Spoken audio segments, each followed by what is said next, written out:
Imagine walking into a world-class art museum right now, just marching straight up to a priceless, centuries-old masterpiece and taking a pocket knife right to the canvas. Oh man, people would completely lose their mind. Right. You'd be tackled by security guards before you even manage to make a scratch. And it's because we treat these images as profoundly sacred. We implicitly understand that art has this, almost mystical power to elevate us. Yeah, the reverence is totally baked into our culture. I mean, we house these works in temperature-controlled million-dollar buildings with meticulous lighting. Exactly. We'll take a group of 8-year-olds on a field trip, sit them in a respectful semicircle on a hardwood floor, and just tell them to gaze up at a painting in silence.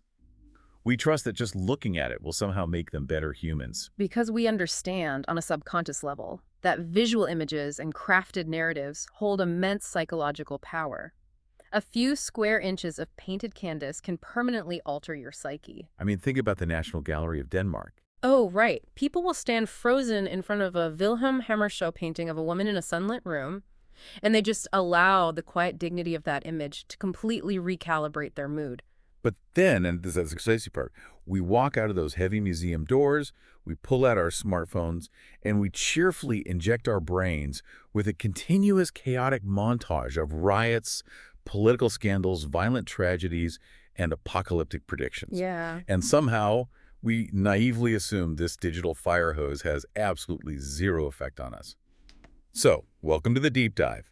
Today, we are exploring the source material on a massive incendiary idea. Checking your newsfeed isn't making you a better, more informed citizen. It might actually be slowly destroying your mind. Exactly. And more importantly, we're going to look at how you can take your sanity back. The paradox is just so striking when you lay it out like that, because if beautiful, intentional images have the power to save and enhance our inner lives, then horrific, chaotic ones must inherently possess the power to break and disorient us. Right. They can't just be neutral. No, not at all. And the underlying concept here isn't even a product of the digital age. If we go all the way back to 375 BCE, Plato actually proposed banning art entirely in his most famous work, The Republic. Wait, banning art? That sounds like something out of a modern dictator's playbook. Why would a philosopher want to ban paintings and plays? Well, he was terrified of them. He didn't suggest a ban because he hated aesthetics. He suggested it because he deeply understood the terrifying power of art to reconfigure our mind. Like he saw how it affected people in real time. Yeah, he watched how audiences in Athens would weep and completely lose their rationality during tragic plays. He recognized that human beings just cannot passively consume images and narratives without those things leaving a permanent mark on their character. Wow. And today, modern media operations insist they are completely harmless, right? Yeah. They act like they're just a neutral mirror reflecting the world back at you. But if we accept Plato's premise that what we consume fundamentally shapes who we are, we have to look critically at the specific version of reality the media is building for you every single day. Because they claim they're just reporting the facts. But they aren't finding reality, they're concocting it. They're applying a massive, incredibly distorted filter. Oh, totally. I mean, think about your own street on Tuesday morning. There are people making apologies, baking banana bread, returning lost wallets, just watching birds. But that ordinary grace never makes the headlines. The news is, by its very design, a ledger of what should prove frightening. And what's fascinating here is the mechanism keeping us tethered to that frightening reality. The sources call it censorship by excess. Censorship by excess. Okay, let's unpack this, because that feels like a contradiction. Yeah. Usually when we think of censorship, we think of hiding information in a locked vault. Right. And a mid-20th century dictator might have operated that way, banning newspapers to keep the public from organizing. But the modern strategy is far more sophisticated. How so? Well, to stop you from thinking critically or demanding meaningful change, a modern system just drowns you in noise. They provide this continuous, shifting slurry of disconnected, hyper-stimulating facts. Oh, like when you read about a malfunctioning jet engine over the Pacific, and then you scroll down to a fierce debate about the toxicity of toddler vitamin. Yeah, exactly. And then you finish with a sprawling corruption scandal in a country you've never even visited. So your brain is desperately trying to assign importance to all these wildly different threats simultaneously. And you just can't. You have so much fragmented information that you lose the capacity to focus on the things that actually matter to your own community, your own family, or your own life. You are completely drowning in data, but you're starved for any actual meaning. Yes, and it creates a profound state of paralysis. The status quo remains perfectly undisturbed because the audience is left entirely bewildered. You become a spectator to a world that feels overwhelmingly dangerous and entirely out of your control. I have to pause on that word spectator, though. Because isn't knowing about these massive tragedies like a refugee crisis or a village being bombed halfway across the world, isn't that the first step to caring? That's the argument, yeah. Because human beings are wired to help one another. If I'm walking down the street and see a burning building, my biological instinct is to run in, kick down the door, and grab the kid on the second floor. And that fight or flight altruism is exactly the instinct the newsfeed preys upon. But here is the psychological rupture. The media shows you the burning building, but they place it behind a thick pane of bulletproof glass. Oh, wow. So you can't break through it. Exactly. You hear the screams, you feel the heat, your brain floods with cortisol, and you experience all the anguish and moral outrage of a witness, but you have zero agency. You're just stuck there watching. Right. And the cognitive dissonance of knowing everything while being able to do precisely nothing just short-circuits your nervous system. Action is blocked. So eventually, the brain's only defense mechanism is to shut down the empathy receptors entirely. We just go numb. Which is why we can scroll past a headline that says 10,000 people lost their homes in a flood, give a heavy sigh, and just take another bite of our turkey sandwich. We've completely normalized ignoring mass suffering. Because our brains physically cannot handle the sustained voltage of caring without being able to act. The fundamental flaw in modern media is the assumption that brute data, bare statistics and high-definition photographs of rubble, is enough to generate sustained empathy. So if data doesn't work, what does? Well, the sources argue that to defeat apathy and actually connect us to human suffering, we require art, not data. Take the invasion of Spain by Napoleon's troops in 1808. Okay, set the scene for me. Imagine sitting in a comfortable dining room in London in 1808, reading a dry newspaper report about French troops executing Spanish rebels in Madrid. Okay. The human brain simply discards that statistical information. It's just a geopolitical footnote you forget before dessert. But the painter Francisco Goya was there, and he translated that raw data into his masterpiece, the 3rd of May, 1808. Right, and he didn't paint a pie chart of casualties. He painted a desperate, terrified man in a glowing white shirt, his arms thrown up in the air. Yes. And he's mere seconds away from being shot by this line of faceless mechanical soldiers. The sky is pitch black. The blood of the people who were just executed is literally soaking into the dirt at his feet. Exactly. Goya's painting forces the viewer to feel the cruelty. It bypasses the analytical brain entirely and goes straight to the emotional core. Because data washes over us and evaporates, but art engineers a bridge of empathy that lasts for centuries. The news gives us the event, but art gives us the human being. That's a huge distinction. And exhausting us with macro disasters we can't control seems to be just phase one. Because once we are thoroughly depleted by the horrors of the globe, the feed cleverly redirects our gaze to something else entirely. The micro lives of the ultra-successful. Exactly. The celebrities, the billionaires, the influencers who seemingly have solved the puzzle of human happiness. And this transition feeds directly into the psychological torture chamber of the modern meritocracy. The meritocracy trap. I love this part of the deep dive. It's fascinating. If we look back at a rigid aristocratic society, say, England in 1615 sect, you could look at a portrait of the 3rd Baron North in his ridiculous ruffled collar, sitting in a Bolden carriage, and you wouldn't feel a shred of personal inadequacy. Because the game was entirely rigged. You were born a peasant, he was born a baron. You could curse the unfairness of the universe, you could blame the rigid class system for your poverty, but you didn't look in the mirror and think, oh, I am a fundamental failure for not owning a golden carriage. Exactly. Your ego was protected by the inequality itself. But today, the narrative is completely inverted. The media relentlessly profiles the 30-year-old billionaire tech founder who wears the same plain gray t-shirt you do. The one who started in a suburban garage, right? Right, and who supposedly competed in a fair, open race to the top. The crushing psychological implication of the meritocracy is that if the playing field is truly level and they achieved unimaginable wealth while you were struggling to pay rent, then your relative averageness is entirely your own fault. Ouch. It weaponizes our normal lives against us. We are constantly bombarded with this intense FOMO, this fear of missing out. Every scroll tells you that the life you are leading is inadequate. Your clothes are wrong, your kitchen renovation is cheap, your vacation is pathetic. And to escape this suffocating shame, people start desperately craving fame and status. They genuinely believe that becoming visible to the masses will finally bring them kindness and respect. The irony being that fame delivers the exact opposite of kindness. The media creates these towering figures just to have something to dismantle. Oh, 100%. Consider the cautionary tale of the 1980s pop duo Wham! The media narrative painted George Michael as the gleaming, ultimate success story, the soaring talent who achieved global adoration. His partner, Andrew Ridgeley, was positioned as the quintessential failure. The guy who just faded into the background. Because after the band split, Ridgeley tried a solo music career, he tried acting, he tried racing cars, and none of it worked out. So he moved to a farmhouse in a remote, rainy part of Cornwall. He lost his hair, he played golf, he got really involved in local environmental issues like worrying about the sewage being pumped into the nearby sea, and the tabloids just treated his life like a tragic punchline. Yet, looking through the lens of psychological health, the sources argue Ridgeley was the true victor.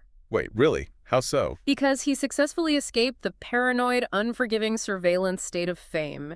He didn't tie his self-esteem to the fickle, often cruel adulation of crowds.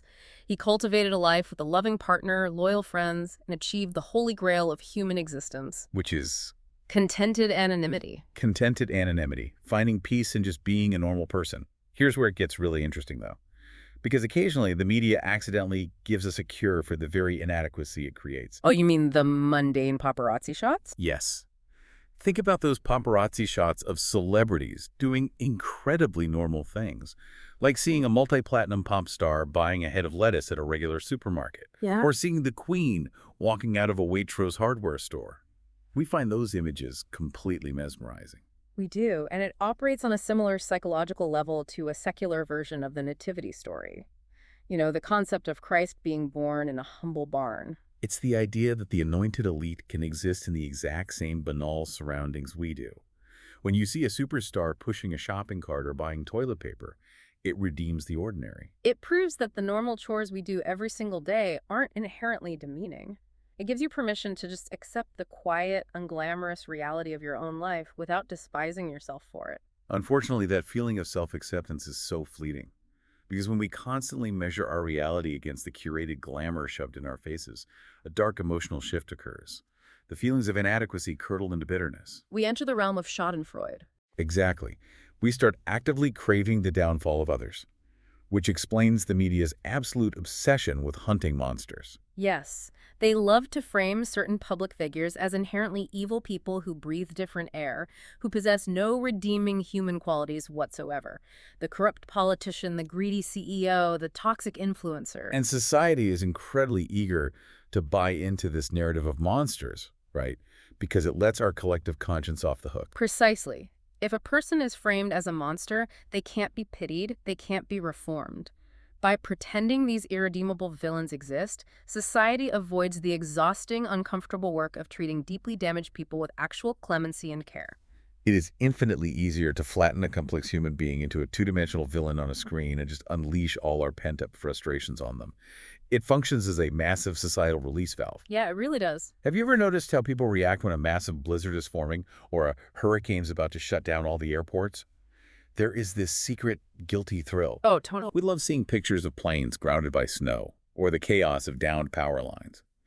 We secretly want a meteorological bomb to go off under our quiet misery, just to disrupt the suffocating routine of our neatly organized laundry cupboards and endless commutes. We want a chance to start fresh. And when nature doesn't provide a cataclysm, the media manufactures a human one. A sudden firing, a leaked private email, a humiliating public failure. We watch the winds of public outrage tear through someone's life, ripping down a person who once made us feel small. We cheer for their destruction because we are fundamentally unhappy with our own standing in the world.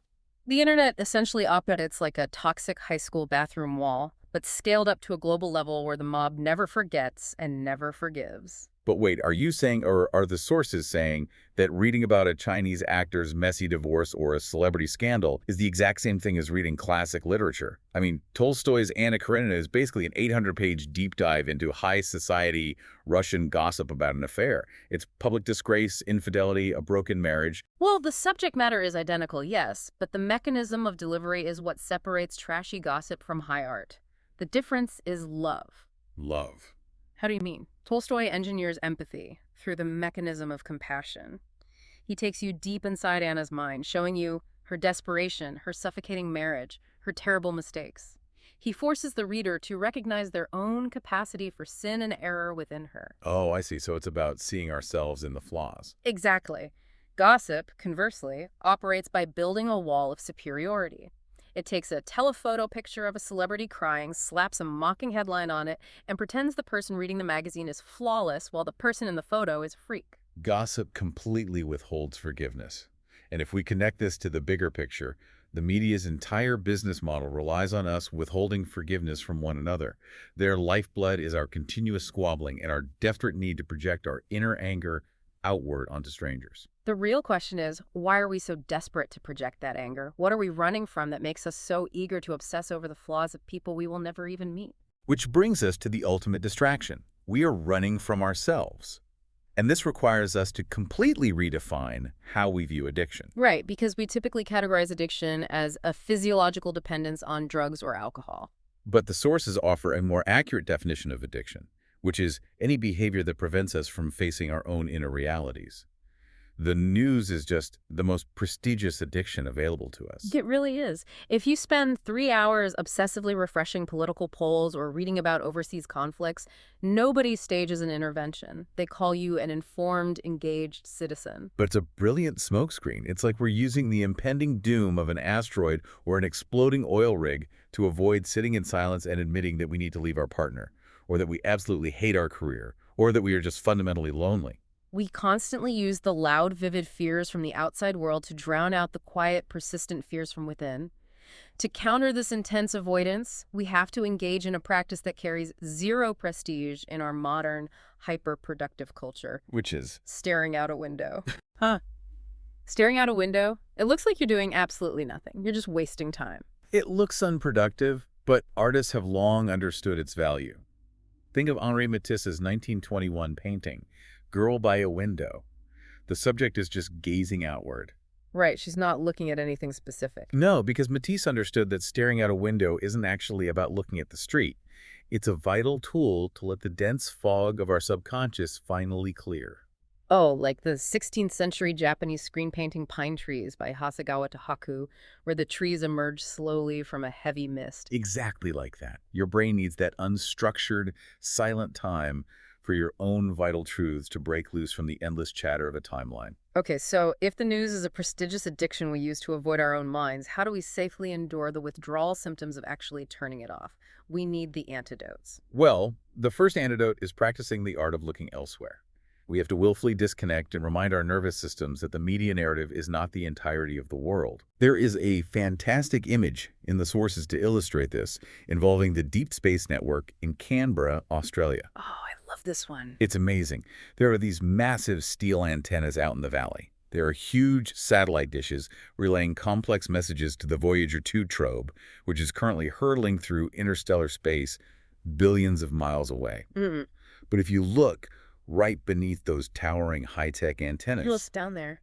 there is a herd of local cows just grazing on the grass. That's perfect. Those cows represent the ultimate perspective. They really do. They're utterly indifferent to global politics. They don't care about the plasma density of deep space, and they certainly aren't worried about being canceled on the internet.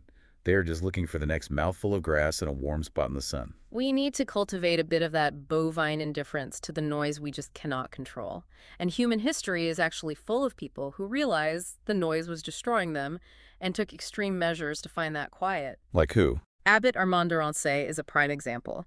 In the 17th century, he was a wealthy Parisian who was completely burned out by the petty intrigues, the gossip, and the ceaseless noise of high society. So what did he do? To save his mind, he retreated to the Abbey of La Trappe. He founded the Trappist monks, banned all visitors, and reportedly didn't speak a single word for 2 years.